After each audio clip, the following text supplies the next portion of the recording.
Teman tengah malam, pengalaman seseorang yang bernama Ilham akan membuat kita berpikir bagaimana sesuatu hal yang mistis bisa juga dilihat oleh banyak orang sekaligus. Ya, biasanya setahu aku ya teman tengah malam, kalau pengalaman horor itu biasanya lebih private. Jadi saat kita lagi rame-rame jalan mungkin biasanya cuma satu orang yang bisa melihat penampakan atau kemunculan dari makhluk astral. Ini mungkin karena memang kemauan dari si astral. Atau bisa jadi memang orang itu memiliki kemampuan indera keenam atau peka untuk melihat kemunculan dari sosok astral. Tapi bagaimana kalau misalnya kemunculan sosok astral dilihat oleh banyak orang sekaligus? Ya memang sih biasanya kejadian mistis hanya dilihat satu atau bahkan sebagian orang saja. Tapi berbeda di cerita kali ini. Semua orang yang ada di lokasi waktu itu melihatnya dengan jelas, sejelas-jelasnya. Seperti meyakinkan bahwa hal mistis adalah sesuatu yang real atau nyata. Kejadian ini Ilham alami di malam Jumat Kliwon di tahun 2016. Yang pasti ketika itu sawah baru saja selesai dibajak. Dia tinggal di kota X. Maaf, untuk tempatnya tidak bisa disebutkan di sini karena sangat berkaitan dengan hal yang sangat sensitif yang berhubungan dengan praktek ilmu hitam. Jadi saya tidak bisa menyebutkan nama tempat atau nama kotanya. Ya, seperti kita ketahui masih banyak orang-orang di Indonesia yang menjalankan praktek ini. Entah untuk mempercepat memperoleh kekayaan, mempermudah mendapatkan jabatan atau posisi, bahkan juga untuk meningkatkan kewibawaan. Seperti biasa, malam Jumat Kliwon mempunyai aura tersendiri. Aura kemistisannya yang kental kerap membuat bulu kuduk meremang seketika. Belum ditambah lagi, siang harinya ketika itu ada salah satu warga yang meninggal dunia. Lokasi kejadian berada tepat di belakang salah satu sekolah menengah kejuruan atau SMK. Di sana terhampar dua petak sawah yang berukuran cukup besar, yang di sekelilingnya dikelilingi oleh kebun-kebun milik warga. Nah, tepat di ujung sawah sebelah kanan, di sana itu ada satu pos ronda yang menjadi saksi dalam kejadian tersebut. Kejadian yang tidak akan pernah mereka lupakan seumur hidup. Bahkan ketika menceritakan kisah ini kepada tim PHD, Ilham sesekali merasa merinding karena kembali mengingat kejadian yang dia alami saat itu. Di malam hari kejadiannya, Ilham bersama dengan 11 temannya sedang melaksanakan ronda malam seperti biasa. Berbekal baju hangat, sarung, dan kartu remi yang akan menemani mereka untuk bisa tetap terjaga selama mereka menjalankan aktivitas ngeronda. Ya, biar nggak ngantuk sambil ngopi-ngopi juga. Mereka semua bergegas menuju pos ronda. Sudah janjian untuk sama-sama ngeronda bareng dan juga sekaligus menghilangkan rasa jenuh. Mereka memilih untuk memainkan kartu remi.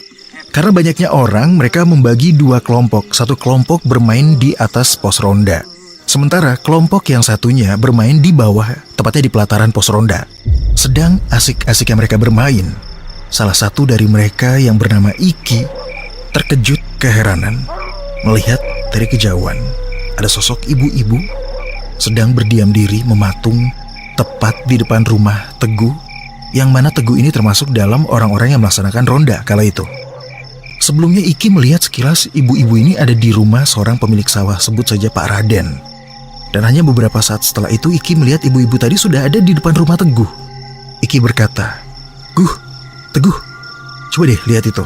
Di depan rumahmu ada ibu-ibu yang berdiri. Padahal sekilas tadi dia ada di depan rumahnya Pak Raden. Mana diam terus dari tadi aku perhatiin. Nah, mendengar perkataan Iki, spontan semua orang yang ada di pos ronda saat itu teralihkan perhatiannya ke arah di mana ibu-ibu itu berdiri. Dan memang benar, mereka semua melihat dari kejauhan ada sosok ibu-ibu yang sedang berdiri mematung. Setelah diperhatikan cukup lama, tiba-tiba ibu-ibu itu bergerak lihai, meliuk-liukkan badannya. Ya, persis seperti sedang melakukan tarian jaipongan. Semua orang yang melihat kejadian itu kaget. Ya gak masuk akal aja. Malam-malam ada ibu-ibu sendirian sedang nari jaipongan. Alhasil teman-teman yang saat itu sedang pos ronda, semua perasaannya bercampur aduk gak karuan. Mereka mencoba untuk mengalihkan pandangan, menunduk, dan tiba-tiba Iki terkejut melihat ibu-ibu tadi sudah ada di depan pos yang mereka tempati. Ya, gak masuk akal aja. Begitu cepat perpindahan dari satu titik ke titik lain atau dari satu lokasi ke lokasi lain. Ini sudah gak normal. Iki terkejut. Astagfirullahalazim.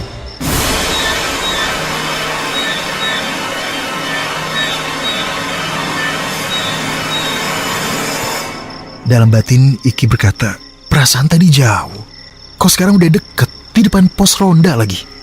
Posisi pos ronda, rumah Pak Raden dan rumah Teguh itu letaknya saling berjauhan. Jadi mustahil banget untuk manusia normal bisa berjalan cukup cepat hanya dalam hitungan detik. Ya, kecuali kalau ibu-ibu itu adalah sosok astral atau hantu. Masih dalam suasana yang tegang, Iki menanyakan sesuatu. Ada perlu apa ya, Bu? Ibu itu menjawab, mau pinjam korek, Dek. Dengan keadaan menunduk, rambutnya menjuntai ke bawah, sambil samar-samar terlihat raut mukanya yang hancur menyeramkan. Dengan korek di tangannya, sosok ibu-ibu itu lantas menyalakan sebatang rokok. Semua orang yang melihat kejadian tersebut hanya bisa diam terpaku karena apa yang mereka lihat bukanlah hal yang umum bisa dilihat. Sosok ibu-ibu itu pun lantas pergi menuju ke jalan raya sambil mengucapkan, terima kasih, Dek. Dan di tengah jalan ia berhenti tepat di depan rumah warga. Iki yang masih dalam keadaan tak percaya terus memperhatikan gerak-gerik sosok itu. Kemudian sosok itu kembali lagi meliuk-liukan lagi badannya dengan lihai, melakukan aksi tari jaipongan. Iki lalu memberitahu yang lainnya. Bro, coba deh, lihat, itu ibu nari lagi.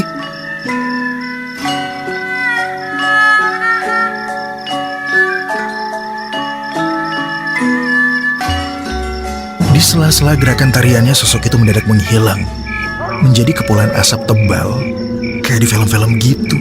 Semua orang yang ada di pos ronda ketika itu melihat dengan jelas apa yang terjadi.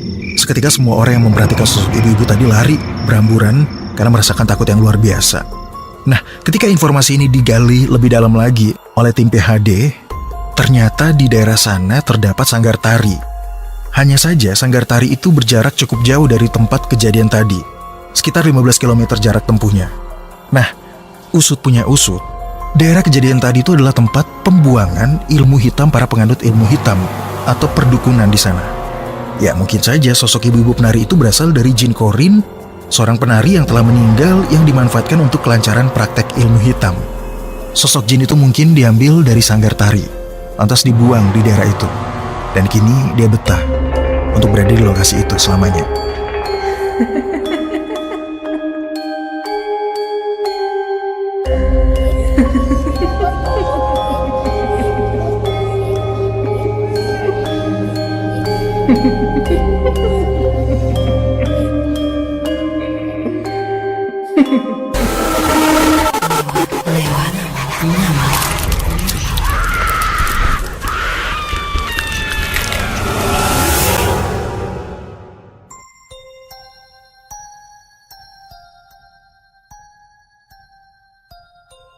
Nah, itu dia rumah hantu Saiki.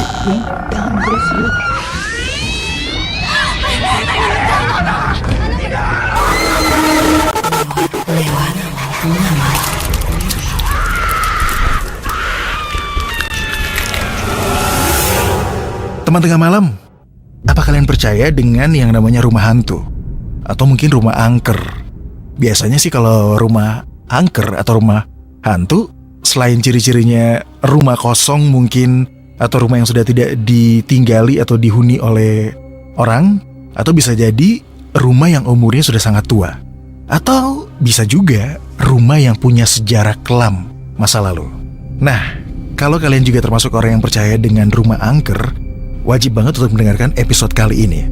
Bahkan di Indonesia sendiri ada begitu banyak sekali rumor-rumor atau mitos-mitos tentang rumah-rumah kosong yang dikatakan masyarakat sekitar sebagai rumah hantu. Misalnya aja, di Jakarta, terkenal dengan rumah kentangnya. Di Dharma Wangsa, ada rumah pocong Sumi di Yogyakarta. Yang gak kalah terkenal juga, rumah hantu Darmo di Surabaya. Nah, spesial di episode kali ini, Podcast Lewat Tengah Malam akan mengajak teman tengah malam ke rumah terangker di Jepang, yaitu rumah Saiki.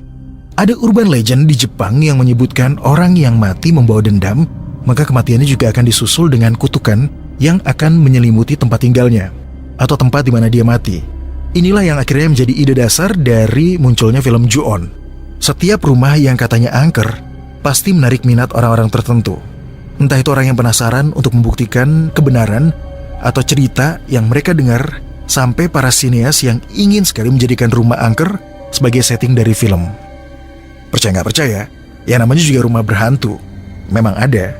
Ya, kalau kamu pernah dengar tentang cerita beberapa rumah-rumah angker atau rumah-rumah hantu, kali ini kita akan berbicara mengenai keangkeran dari rumah Saiki, yang konon menginspirasi terciptanya sebuah franchise film yang akhirnya laris manis di pasar internasional berjudul Ju-on. Saiki House adalah rumah yang menjadi tempat tinggal Ju-on. Dalam film ini memang ada di Jepang. Saking misteriusnya, lokasi rumah ini pun nggak ada yang tahu. Rumor menyebutkan rumah ini berada di Takaido, di distrik Suginami, Tokyo. Lokasi tersebut masih disamarkan lagi dengan letaknya yang katanya tersembunyi di balik belukar liar. Tapi satu hal yang pasti, rumah ini berhantu. Ya, mungkin lebih seram dari filmnya. Karena di sini bukan cuma barang yang bisa bergerak sendiri. Katanya, kerap kali muncul suara-suara yang bikin merinding. Barang siapa masuk ke sana, konon tidak akan bisa kembali atau keluar. Tapi bagaimana kisah di balik keangkeran rumah ini? Mengapa bisa dihuni oleh makhluk halus seperti yang digambarkan di film Ju-on? Tapi buat teman tengah malam, kalau penasaran juga setelah kamu mendengarkan episode Rumah Angker Saiki, wajib banget nih buat nonton film Ju-on, biar nanti bisa melihat gambarannya seangker apa sih, sehoror apa sih rumahnya. Ju-on ini merupakan salah satu film horor Jepang paling fenomenal. Meski dipenuhi adegan menyeramkan dan sadis tanpa alur cerita yang jelas, tapi film ini meraih popularitas yang luar biasa. Pembunuhan sadis terjadi di Saiki House. Para kru film mengatakan, seramnya film Ju-on bahkan tidak bisa mengalahkan keseraman nyata yang mereka alami saat berada di rumah Saiki untuk pembuatan filmnya. Banyak barang yang bergerak dengan sendirinya. Belum lagi bermunculan suara-suara mengerikan yang tidak diketahui asalnya dari mana. Ditambah lagi dengan rumor bagi siapa saja yang masuk tanpa izin maka tidak akan bisa keluar hidup-hidup. Menurut orang-orang, Saiki House memiliki sejarah yang sangat mengerikan. Suatu kali pembunuhan sadis terjadi di rumah ini. Korban pembunuhan tersebut adalah anak, ibu, dan seekor kucing. Ya, bisa ditebak siapa pembunuhnya. Sang ayahlah yang menghabisi nyawa keluarganya sendiri. Takeo Saiki membunuh Toshi, Kayako, dan kucingnya dengan cara menenggelamkan mereka di dalam bathtub. Ia kemudian memotong rambut panjangnya Kayako dan disambung-sambung dengan tali untuk menjadi tali gantungan bagi istrinya atau Kayako. Nah, inilah cerita yang paling banyak dipercaya orang mengenai asal-usul keangkeran rumah Saiki. Awalnya kehidupan mereka terbilang normal, ya seperti keluarga harmonis pada umumnya. Hingga suatu hari, Takeo yang dasarnya memang posesif dan juga pencemburu, mengetahui kalau istrinya jatuh cinta pada Kobayashi, gurunya Toshio, yang sekaligus teman Kayako semasa kuliah. Bahkan Takeo berpikir kalau Toshio bukan anaknya, melainkan anak Kobayashi. Nah, merasa dihianati, Takeo pun membunuh Kayako. Tashio ikut juga dibunuh, sekaligus kucing kesayangan Tashio, liaran mereka di rumah. Gak puas dengan membunuh keluarganya sendiri, beberapa hari kemudian Takeo juga mendatangi apartemen Kobayashi. Lalu dia membantai istrinya yang tengah hamil sebelum mengeluarkan janin dari perut sang ibu. Kemudian dia jalan untuk pulang sambil menenteng bayi yang belum sempurna itu, janin dari istri Kobayashi. Takeo lalu menelpon Kobayashi dari telepon umum dan memberitahu kalau Kobayashi punya anak perempuan. Dia juga mempersilahkan Kobayashi untuk merawat Toshio yang dianggapnya anak haram.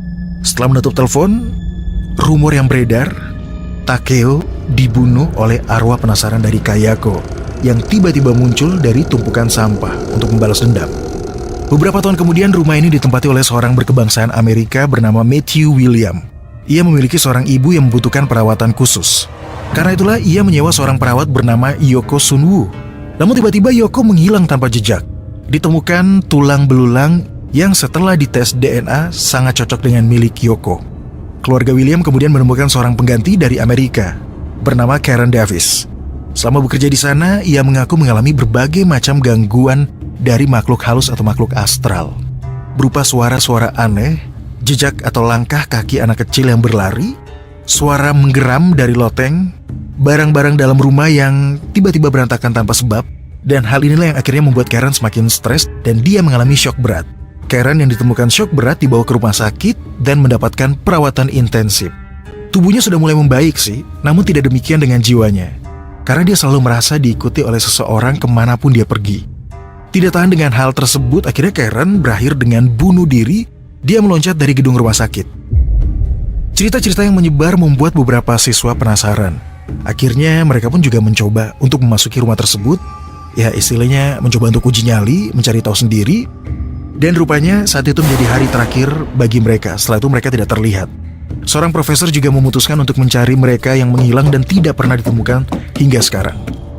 Nah, kalau ditanya nih, siapa atau apa saja sosok penunggu dan fenomena misterius yang ada di rumah itu? Yang paling utama dan yang paling terseram tentu Kayako, yang kemarahannya saat ia dibunuh dengan keji terus membuatnya menjadi arwah penasaran atau hidup dan menetap di rumah tersebut. Biasanya ia datang atau muncul dari langit-langit atau dari plafon atap rumah, di mana itu menjadi tempat persemayaman terakhirnya dia. Lalu nanti dia akan menuruni tangga sambil merangkak. Korban-korbannya pun tidak bisa berbuat apa-apa saat melihat langsung Kayako. Enggak kalah seramnya juga Toshio. Kemunculannya dengan sosok anak kecil berkulit pucat, mulut terbuka lebar dan mengeluarkan suara mengeong mirip dengan kucingnya. Cerita-cerita soal rumah hantu kebanyakan fenomena bunyi dan juga suara aneh yang gak jelas sumbernya. Penampakan hantu, benda-benda yang bergerak tanpa ada yang menggerakkannya, ini juga semakin memperparah kondisi dari rumah angker. Sampai sekarang masih banyak orang yang berusaha untuk menemukan lokasi asli rumah ini. Ada yang menyebut rumah tua itu mustahil ditemukan. Kenyataannya sih malah ada peta yang menggambarkan lokasinya. Walaupun kamu harus berusaha dulu untuk bisa mendapatkannya. Kalau dalam filmnya, The Saiki House ada di Nerima, Tokyo. Tapi lokasi asli rumah tersebut berada di Tokorozawa, Saitama, yang notabene bertetanggaan dengan Tokyo. Tapi untuk menemukan rumah ini sendiri nggak mudah karena sedikit tersembunyi di antara gang-gang sempit. Namun, beberapa orang yang penasaran bahkan ada yang sengaja datang ke rumah itu demi melihat penampakan luarnya.